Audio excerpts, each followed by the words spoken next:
ሰላም ውድ ቤተሰቦች እንዴት ናችሁ? ዛሬ ቀን እንግዲህ እንደተለመደው ውሏችንን ላሳያችሁ ነው። ቤተሰቦቼ ብዙ ጊዜ ውሌን ትወዱታላችሁ። በጣም እንደዚህ አይነት ቪዲዮ ሰሪልኝ እያላችሁ በኮሜንት ትነግሩኛላችሁና እኔ ደግሞ ዛሬ ቀን ቆንጆ ውሎዬን ልጋብዛችሁ ነው። በአዲስ አበባ ውሎዬ እንግዲህ ምን እንደሚመስል ላሳያችሁ ነው ቤተሰቦቼ ዛሬ ቀን እንግዲህ ትንሽ ቀስቀስ ብለዋል ቻናላችን። አረ ትንሽ ብቻ አይደለም ማርያምን በጣም ነው የሚያስደነግጠውና በጣም ብዙ ጊዜ ማለት እባካችሁ ብዬ ጠይቂያችሁ አውቃለሁ። ላይክ አድርጉ፣ ኮሜንት አድርጉ፣ ቪዲዮውን እስከ መጨረሻ ድረስ እንድታዩት ብዙ ጊዜ እነግራችኋለሁና ቤተሰቦቼ ስለምወዳችሁ ስለማከብራችሁ እናንተ ደግሞ ስለምትወዱኝ ስለምታከብሩኝ ነው እንደዚህ አድርጌ የምናገራችሁና ቤተሰቦቼ እባካችሁ ከምን ጊዜው በላይ ማለት ነው በዚህ ሰዓት የእናንተ ድጋፍ በጣም ያስፈልገኝ ሰዓት ነውና እስከ መጨረሻ ድረስ ቪዲዮን በማየት እኔ እህታችሁ እንግዲህ ተባበሩኝ ማለት ፈልጋለሁ ቤተሰቦቼ። ቻናሌ ምን እየተፈጠረ እንደሆነ እየገባኝ አይደለም። ምን እንዳጠፋን ራሱ ምንም አይነት ነገር አልመጣልንም እስካሁን። ግን እናንተ በደንብ ብዙ ሰው ጋር እንዲዳረስ እንዲያደርገው ዩቲዩብ ማለት ነው ራሱ እናንተ እስከ መጨረሻ ድረስ ስታዩት ላይክ ስታደርጉ ብዙ ሰው ጋር እንዲዳረስ ያደርጋልና ከእናንተ ምንም ሳይቀነስ ለእኔ ግን ትልቅ ነገር ስለሆነ እባካችሁ ቤተሰቦቼ ቤተሰብ ያልሆናችሁ ደግሞ ሰብስክራይብ በማድረግ ቤተሰብ ሁኑ። ለማንኛውም እዚህ ጋር እንደምታዩኝ እንግዲህ ዳቦ ልጋግር ነው ቤተሰቦቼ። ሱቁ ላይ እንዳያችሁኝ ዱቄት ገዛው። በኪሎ ነው እዚህ ሀገር የተለመደው። እንግዲህ እንደኛ ሀገር 5 ኪሎም በማዳበሪያ ነው፣ 10 ኪሎም በማዳበሪያ ነው የምንገዛው። እዚህ ጋር ደግሞ በኪሎ ነው ብዙ ነገር እና እዚህ እንግዲህ ከነታዴ መቼም ትግስቱን ይስጠኝ ነው የምትሉት። እኛ መቼም ክፍለ ሀገር የለመድን ሰዎች ማለት 7ኛ ፎቅ በጣም ረጅም ነው። ባይዘው እያሳረፍኩ ነው የተሰቀልኩትና ከባድ ነው ባይዘው። ለማንኛውም እዚህ ጋር እንደምታዩት እርሾ አደረኩ፣ ጨው አደረኩኝ፣ የሚበቃኝ ያህል ነው የተጠቀምኩት። እዚህ ጋር ደግሞ በብረት ድስት ስለሆነ የምጋግረው ትንሽዬ ነው ማቦካው ቤተሰቦቼ። ቤት ያለውን ድስት ትንሽ ስለሆነ በትንሽ ነው ማቦካው፣ ምጋግረው ትንሽ ነው ማለት ነው። እና በዛውም እንግዲህ ቤተሰቦቼ ሁልጊዜ ከምሰራው ዳቦ ትንሽ ለየት ያለ ነው ምሰራላችሁ ዛሬ ቀን። በጣም ተወዱታላችሁ። እስከ መጨረሻ ድረስ አብራችሁኝ ሁኑ። ከዛ ደግሞ እዚህ ጋር ማለት ነው እንደዚህ አይነት ዳቦ ስጋግር እኔ ብዙ ጊዜ 10 ደቂቃ እንደዚህ አድርጌ በደንብ ነው ማቦካውና ልስልስ በደረቁ ነው ማቦካው፣ ግን ልልት ካለ በኋላ ተዋዋለሁ። ለማንኛውም ዳቦአችን እስኪቦካ ድረስ ቤታችን ፋፋ ልናረገው ነውና ከነታደ ቤት ከመጣን እንግዲህ 1 ወር ሙሉ አደረግን ቤተሰቦች። እንደመጣን ቤቱ አቀያየረ ነው ነበር የሶፋውን አቀማመጥ ወደ እዚህ ጋር ነበርና ወደ መጀመሪያ ወደ ነበረበት ልመልሰው ነው ዛሬ ደግሞ። ምክንያቱም ወደ ሀገሬ ልመለስ ነው ቤተሰቦቼ። ያው ግን ካም በኋላ ወደዚህ መመለስ አይቀርም። ወደ አዲስ አበባ ኑሯችን ልናረግ እያሰብን ነው። እንደ እግዚአብሔር ፍቃድ እንግዲህ ልጆቼ ሄጄ ለማምጣት አስቤያለሁ ቤተሰቦች። እና እዚህ ጋር ባይዘወይኔ ቤት ሳጸዳ እንዲሁ በቀላሉ አይደለም ማጸዳው። ማለት በደንብ ነው ማጸዳው። የሆነ ስራ ከያዝኩ በስነ ስርዓት በደንብ ካልሆነ ባልነካካው ደስ ይለኛል። እኔ ብዙ ጊዜ ቤት ራሱ ማለት ነው ያማርሩኛል። ምክንያቱም ሰዓት አይበቃኝም። እኔ የሆነ ስራ ከያዝኩ ብዙ ጊዜ ነው ብዙ ሰዓት ነው የምጠቀመውና ፈራንቺ ደግሞ በቃ የተገባሽበት ቶሎ አትወጪም ነው የሚባለው። ለምን ብትሉ በቃ የሆነ ስራ ስሰራ በቃ በደንብ በስነ ስርዓት መስራት አለብኝና ውስጥ አይቀበልኝም። ለምን እንደሆነ አላውቅም፣ ይረብሸኛል። በቃ በስነ ስርዓት እንደ ነገሩ አድርጎ ማለፍ አልችልም። ባይዘው አረብ ሀገር በነበርኩበት ሰዓት ራሱ ማለት ምን አገባኝ ይላሉ ብዙ ሴቶች። እንዴ ምን አገባኝ እንዴ አታረጊም እንዴ ምናምን ይሉኛል። እኔ ደግሞ በጣም ነበር የምፈጋውና በተለይ ደግሞ አዲስ ተቀጣሪ ስትሆኑ ማለት አዲስ ሆናችሁ ስትሄዱ ቤቱ እንዴት ቆሾ እንደምታገኙት ሰራተኛ ካልነበረው ቤቱ በስመ ስላሴ መችስ ለእናንተ አልነግራችሁም፣ እናንተ ታውቁታላችሁና በጣም ቆሾ ነው የምታገኙት። እኔ ባይዘው በጣም ነበር ፈጋ ማርያምን ማለት ነው አረሳውም። እስከ ጥግ ድረስ ነበር በቃ ቤቱ በደንብ እስከሚጸዳ ድረስ ነበር ማጸዳውና አረቦች ደግሞ በጣም ይወዱኝ ነበር። እንደዛ ሳደርግ ግን ይደክመኝና ምግብ ደግሞ በስነ ስርዓት አልበላም ነበር ባይዘው። ሁላችሁም ግን አረብ ሀገር የምትኖሩ እህቶቼ አንድ ትልቅ ምክር ንገራችሁና ምግብ በስነ ስርዓት መብላት አለባችሁ። እግዚአብሔርም በስነ ስርዓት መብላት አለባችሁ። በተለይ ደግሞ ወደ ስራ ከመግባታችሁ በፊት ቁርስ መብላት አለባችሁ። እኔ ምን አይነት ልምድ ነበር ይመስላችሁ? ጠዋት ከእንቅልፌ እነሳና ቀጥታ ወደ ስራ ነበር የምገባው። ስራ ደግሞ መቼስ የአረብ ቤት ስራ ታውቁታላችሁ፣ አያልቅም ቶሎና ሳልበላ ወደ ስራ ገባና ምሳ ሰዓት ይደርሳል፣ ቁርስ ሳልበላ ማለት ነው። ከዛ ምን ተፈጠረ መሰላችሁ? ጭንቅላት ያዞረኝ ጀመር። በቃ በሽተኛ ሆንኩኝ ማለት ነው። በቃ የደም ማነስ በሽተኛ ሆንኩኝ። ከዛ የምግብ ፍላጎቴ በጣም እየቀነሰ መጣ። ከዛ እንግዲህ ሲስተር አለች እዛና ትልቅ እህቴ ያለች፣ በጣም ነው የምትናደድብኝ፣ ጭራሽ እስከ መጨረሻ ማለት ነው። በጣም ነበር የምትናደድብኝ። በቃ ምግብ የአረቦቹ ስለማይመቸኝ ነው ስል ሳማሃኝ እዛ ገዝታ አስቤዛ አድርጋ ምናምን ስትልክልኝ ነበርና ቅርብ ለቅርብ ስለነበር አስቤዛ አድርጋ ምናምን ማለት እንጀራ፣ ምስር የሆነ ነገር በቃ የኢትዮጵያ አይነት ምግብ ትልክልኝ ነበርና ከዛ ደግሞ ደውላ በላሽ ወይ ነው ደውላ እንዴት አደርሽ፣ ከዛ ቁርስ በላሽ ወይ ነበር ጥያቄዋና።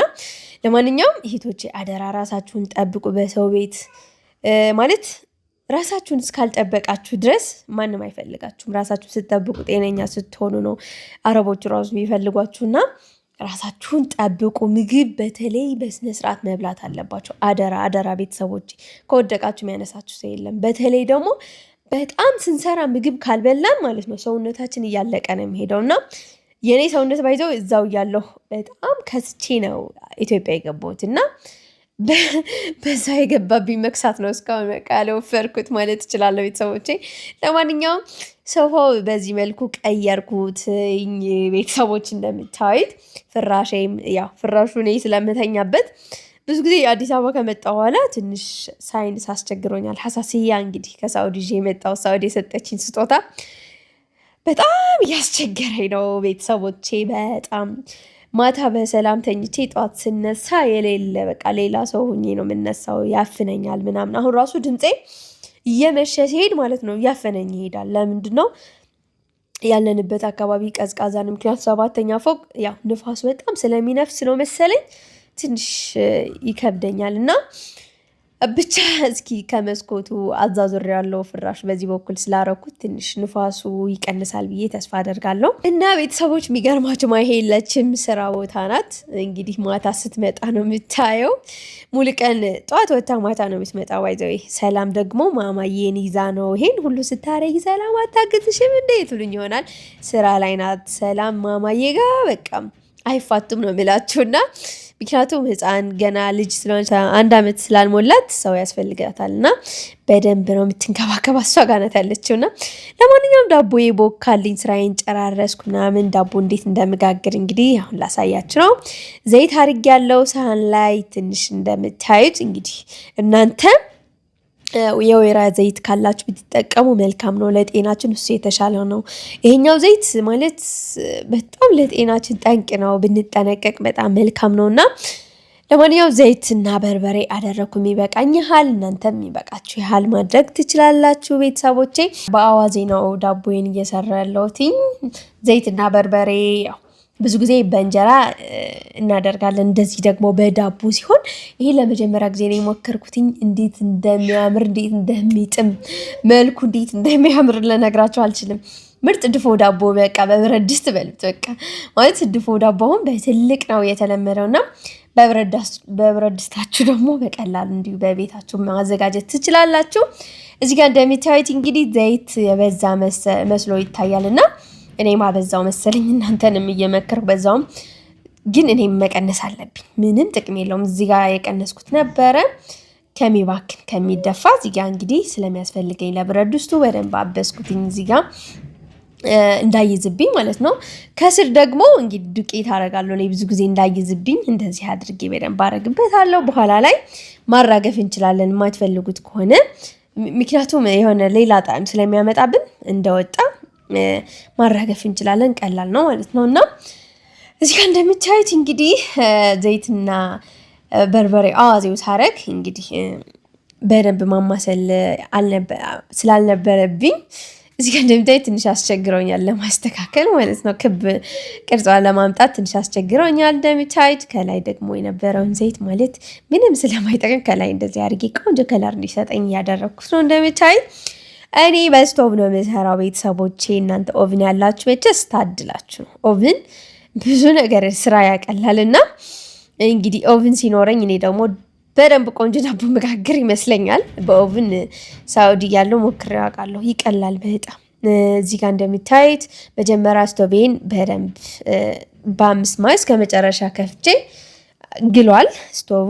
ከዛ በኋላ አሁን እንቀንሰዋለን ማለት ነው።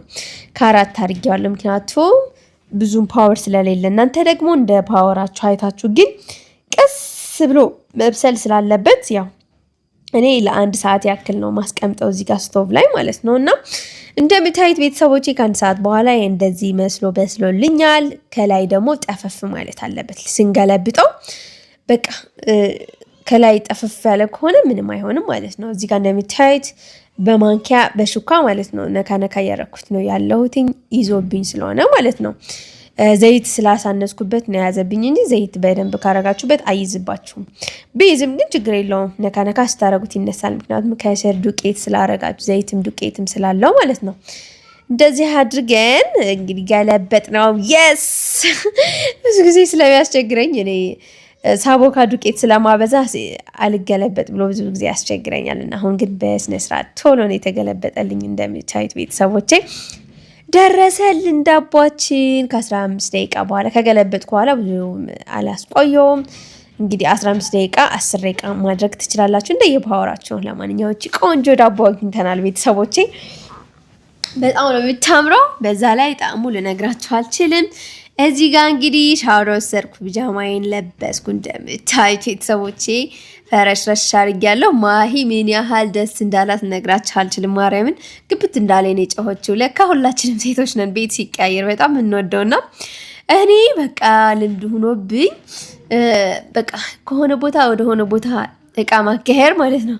በጣም ከሚያስደስቱት ማለት ከሚያስደስቷት ሴት ልጅ አንዷ ነኝ። በቃ የሆነ ማውራው ራሱ ግራ ገባኝ ነገር። ለማንኛውም ትረዱኛላችሁ እናንተ ሴቶች።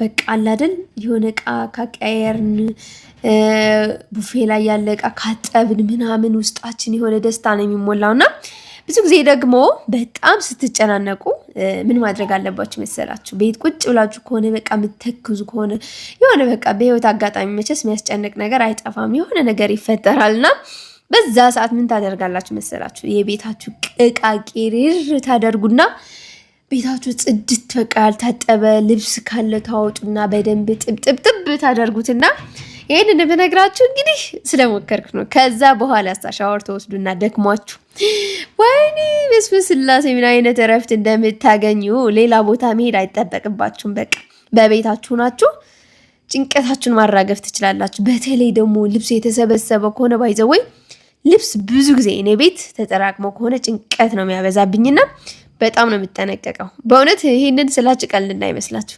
ልብስ የተጠራቀመ ካለ በሽታ ነው የምገዛው እኔ እጨነቃለሁና ልብሴን ውጥት አድርጌ ጥብጥብ ሳረግ የሚሰማኝ ደስታ ልነግራችሁ አልችልም ቤተሰቦች። ለማንኛውም ይሄን ዳቦ አያችሁት አይደለ? ነጭ እና ቀይ አዋዜው እንዴት እንዳሳመረው ከለሩ ወይኔ እንዴት እንደሚጥም በስማው ነው ሙለር በጣም ነው የወደዱት። ለልጆቻችሁ መሞከር ትችላላችሁ። ለልጆችም በጣም ተስማሚ በርበሬ ሳናበዛ፣ ምክንያቱም ልጆች ከሆኑ ለእኔ ልጆቼ እናንተም በጣም ገና ልጅ ከሆኑ በርበሬ ከበዛ ላይበሉት ስለሚችሉ ሊያቃጥላቸው ስለሚችል ቀዝቀዝ አድርጋችሁ መጠቀም ትችላላችሁ። እኔ ግን በጣም ወድጃለሁ። ሞክሩት፣ በእኔ ይሁንባችሁ። እርግጠኛ ነኝ ደግሞ ትወዱታላችሁ። ለማንኛውም ቡናው ተፈረሸ፣ በሻይ ተቀይሯል። እኔ ብዙ ጊዜ ቡና መፈረሽ ነው እምወደው። እንደምታውቁት የሚጠጣ ሰው ካጠገቤ ካለም አፈላለሁ። እንግዲህ እዚህ ጋር ደግሞ ታዴና ማሂ ቡና አይጠጡም፣ እንደኛ ናቸው። የቡና ቃላቸው ለእንግዳ ነው መሰለኝ፣ ግን እነሱ አይጠጡም። እኔ ደግሞ ሻይ አፍልቼ ሰጠኋቸው እላችኋለሁ።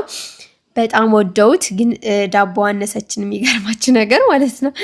ኧረ ወይኔ ኧረ ለሚ ሌላ የለም እንደ ሲሉኝ ነበር። የለም በቃ ሳነስኳት፣ ምንም ማድረግ አልችልም። የነበረው ድስት ወፍራም ድስት መጠቀም ስላለብኝ፣ ምክንያቱም እንደዚህ አይነት ዳቦ ስትጋግሩ እንደዚህ የተጠቀምኩትን ብረት ድስት አይነት ብትጠቀሙ በጣም መልካም ነው።